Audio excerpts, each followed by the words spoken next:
कभी ऐसा महसूस हुआ है कि जिंदगी में सब कुछ है, घर है, काम है, लोग हैं, पर फिर भी अंदर कुछ खाली सा लगता है।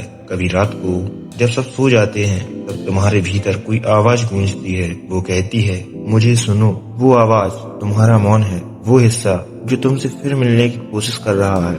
हम एक ऐसी दुनिया में जी रहे हैं जहाँ हर तरफ शोर है, लेकिन सुकून की आवाज धीरे धीरे गुम होती जा रही है। सुबह अलार्म से जागते हैं, फोन की नोटिफिकेशन देखते हैं, लोगों की उम्मीदें सुनते हैं और मन धीरे धीरे थकता जाता है। हम हर चीज को पाने की कोशिश में हैं, पर खुद को सुनना भूल गए हैं। और जब अकेले होते हैं तो वही खामोशी हमें डराने लगती है। पर सच्चाई ये है कि वो खामोशी ही तुम्हारा सच है। वो ही तुम्हारे भीतर का शिव है, जो बस तुम्हारा इंतजार कर रहा है कि तुम थोड़ी देर रुक जाओ। शिव कहते हैं, जब मन बहुत बोलने लगे तो उसे चुप मत करो, बस सुनना शुरू करो। हर बेचैनी, हर विचार ब्रह्मांड का एक संकेत है जो कहता है अब भीतर उतरने का समय आ गया है। जब तुम रुकते हो, गहरी सांस लेकर खुद को महसूस करते हो, तो तुम देखोगे जो सवाल सालों से थे उनके जवाब मौन में अपने आप खुलने लगते हैं। वो पल जब कोई नहीं होता, बस तुम्हारी सांसें और मौन की ध्वनि, वहीं से आत्मा बात करना शुरू करती है। मन हमेशा भागता है, कभी अतीत की तरफ, कभी भविष्य की ओर, पर मौन सिर्फ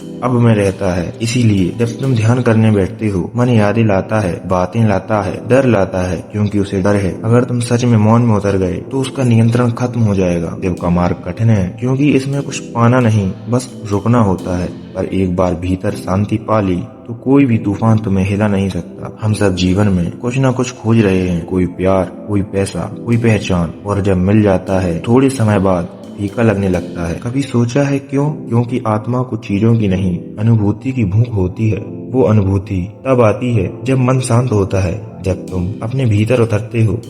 शिव की सबसे बड़ी शक्ति तांडव नहीं बल्कि मौन है। तांडव से सृष्टि बनती है और मौन से सृष्टि समझी जाती है। आंखें बंद करो, गहरी सांस लो, महसूस करो हवा तुम्हारे भीतर जा रही है और ब्रह्मांड की लहरें तुम्हारे साथ चल रही हैं। यह वही क्षण है जहाँ तुम नहीं हो, सिर्फ अस्तित्व है, और वहीं तुम्हें एहसास होगा कि तुम्हें कुछ पाना नहीं है, बस खुद से मिलना है। शांति किसी पहाड़ पर नहीं, किसी मंदिर की घंटियों में नहीं, वो तुम्हारे भीतर की गहराई में है। और जब तुम बाहरी शोर को छोड़ते हो तो भीतर की लय जागती है। यही लय शिव का स्वर है। वो कहते हैं, मैं बाहर नहीं, तुम्हारे भीतर ही हूँ। हर बार जब तुम मौन में उतरते हो, तुम मेरे पास आते हो। और जिस दिन ये समझ आ जाए कि शांति खोजने की चीज नहीं बल्कि महसूस करने की अवस्था है, उस दिन से जीवन बदल जाता है। फिर न दुख लगता है, न सफलता का नशा। तो अगली बार जब मन बहुत शोर करे, जब सब कुछ होते हुए भी अंदर अधूरापन लगे, तो थोड़ी देर रुक जाना, आंखें बंद कर लेना और खुद से कहना, मुझे बस खुद से मिलना है। और उस पल